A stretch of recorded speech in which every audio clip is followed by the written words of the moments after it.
আসসালামু আলাইকুম। আশা করি সকলেই ভালো আছেন। সুপ্রিয় চাকরি প্রত্যাশী ভাই ও বোনেরা, জাতীয় পেনশন কর্তৃপক্ষ একটি নিয়োগ সার্কুলার প্রকাশ করা হয়েছে। সরকারি একটি নিয়োগ সার্কুলার। এই সার্কুলারে যারা এখনো আবেদন করেননি, দ্রুত সময়ের মধ্যে আবেদন করে নিবেন। যেহেতু আবেদনের আর মাত্র ২ দিন রয়েছে। আমরা কিন্তু সকল নিয়োগ সার্কুলার যখন আবেদন শুরু হয় তখন একবার ভিডিওটা আপলোড করি। আর যখন শেষ হয়, শেষ দিকে ১ দিন বা ২ দিন থেকে তখন কিন্তু আবার সেই সার্কুলারটা আপনাদেরকে জানানোর চেষ্টা করি।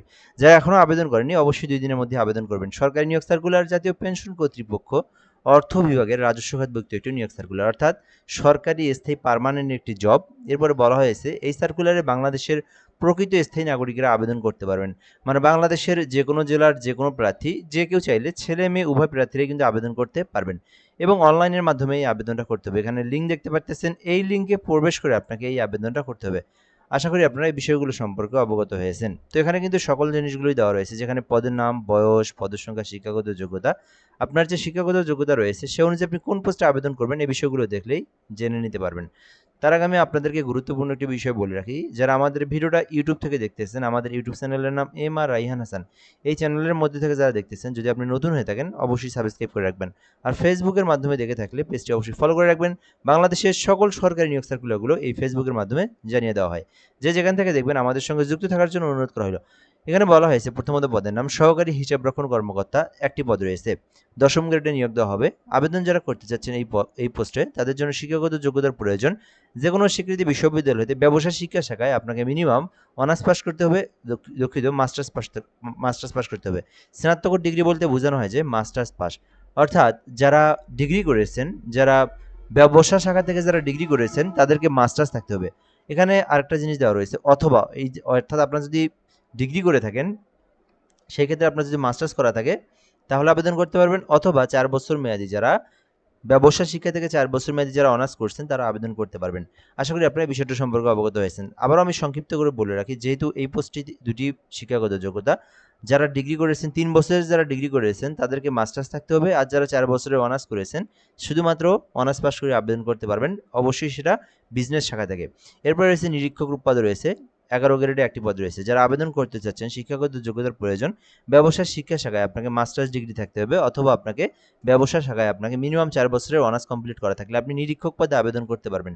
ব্যক্তিগত সহকারী পদ রয়েছে ৪টি। এটাতে মোটামুটি কিন্তু বড় একটি পদের সংখ্যা, ৪ জনকে নিয়োগ দেওয়া হবে।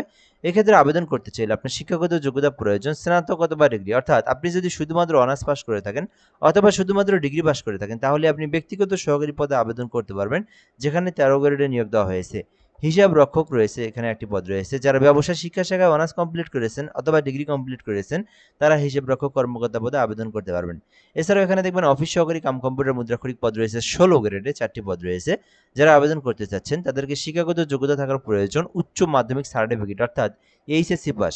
যারা শুধুমাত্র এইচএসসি পাস করে সরকারি চাকরির আবেদন খুঁজতেছেন অবশ্যই আপনারা অফিস সহকারী কাম কম্পিউটার মুদ্রাক্ষরিক পোস্টে অ্যাপ্লিকেশন করতে পারবেন। এছাড়াও রয়েছে ড্রাইভার পদ, একটি পদ রয়েছে। যারা শুধুমাত্র এসএসসি পাস করেছেন ড্রাইভার পদে আবেদন করতে পারবেন। অফিস সহায়ক পদ রয়েছে ৮টি, যেখানে শুধুমাত্র এসএসসি পাস করে আবেদন করা যাবে, অর্থাৎ শুধুমাত্র এসএসসি পাস। এটাতে কিন্তু কোনো এক্সপিরিয়েন্স বা আলাদা কোনো অভিজ্ঞতা বা কোনো কিছুরই জানার প্রয়োজন নাই, শুধুমাত্র এসএসসি পাস থাকলে আবেদন করতে পারবেন। যারা যে শিক্ষাগত যোগ্যতা রয়েছে সে অনুযায়ী আপনি যে পোস্টে ইচ্ছে সে পোস্টে আবেদন করতে পারবেন। আবেদন করতে যে বিষয়গুলো খুবই গুরুত্বপূর্ণ আমি আপনাদেরকে জানানোর চেষ্টা করব। আবেদন করতে বয়স থাকতে হবে ১৮ থেকে ৩২ বছর পর্যন্ত, তাহলে আপনি এই আবেদনটি করতে পারবেন। এর পরবর্তী বিষয়গুলো দেখব, আবেদন কিভাবে করবেন, আবেদনের লিঙ্ক এবং আবেদনের সময়সীমা। এখানে আবেদনের সময়সীমা দেওয়া রয়েছে, আবেদনটা বর্তমানে চলমান রয়েছে। এই আবেদনটা আপনারা ২৮ তারিখ পর্যন্ত করতে পারবেন, অর্থাৎ এই জুলাই মাসের ২৮ তারিখ বিকাল ৪ ঘটিকা পর্যন্ত করা যাবে। এরপরে কিন্তু আর আবেদনের কোনো প্রসেস থাকবে না, আবেদনের অপশন কিন্তু রিমুভ করে দেবে। সো এই সময়ের মধ্যে ২৮ তারিখ বিকাল ৪ ঘটিকার আগে আপনারা এই লিঙ্ক থেকে আবেদন করতে পারবেন। এখানে লিঙ্ক দেখতে পারতেছেন npa.teletalk.com.bd। যারা আবেদন করতে চান npa.teletalk.com.bd এই লিঙ্কে প্রবেশ করলে আপনার সামনে একটা আবেদন ফর্ম দেওয়া হবে। সো সেই আবেদনের ফর্মটা পূরণ করে আপনাকে আবেদনটা সম্পূর্ণ করতে হবে। আবেদন সম্পূর্ণ হয়ে গেলে আপনাদেরকে সরকারি যে ফি যেটা এটা কিন্তু আপনাদেরকে জমা দিতে হবে।